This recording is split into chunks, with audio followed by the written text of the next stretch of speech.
একজন শিক্ষক আমার দৃষ্টিতে এত ভালো পড়াশোনা করছে বিধায় মেধাবী হওয়ার কারণেই সে কিন্তু ভালো রেজাল্ট করে সর্বোচ্চ পড়াশোনা করে একজন শিক্ষক হয়েছে। শিক্ষকটা অন্য একটা পেশাও বেছে নিতে পারতো, লোভনীয় পেশা, যেই পেশাতে নাকি বিভিন্ন অনিয়ম করা যেত।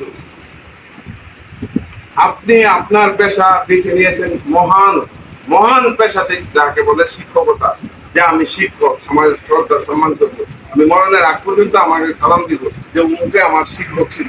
শিক্ষকদের মতন সম্মান সারা ওয়ার্ল্ডে সবচেয়ে বেশি সম্মান পায় শিক্ষকরা।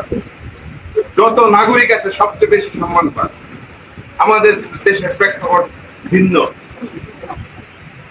শিক্ষকরা এখানে দুর্নীতির বাইরে থাকার জন্য এবং শিক্ষার নিজের সন্তান মনে করে যদি ছাত্রছাত্রীদের পড়াশোনা না করায়, শিক্ষক যদি ফাঁকি দেয়, আর কিছু করার থাকে না, কিছুই করার কথা না। আমি কি সার্বক্ষণ গাইতে বসে থাকতে পারবো?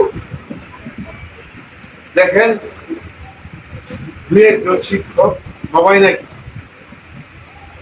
এরা চায় যে আমরা এই সভাপতিটা যদি না থাকতো, অন্য লোক আসতো জীবনে স্কুলের খোঁজ খবর না নিত, আমি ছাত্র হয়তো 2 দিন একদিন স্কুলে আসতে পারতাম, তাহলে আমার ভালো লাগতো, রাজনীতি করতে পারতাম। বিনম্বরী মানুষের অভাব, ভালো মানুষের আড়ালে খারাপ মানুষের খবর আছে।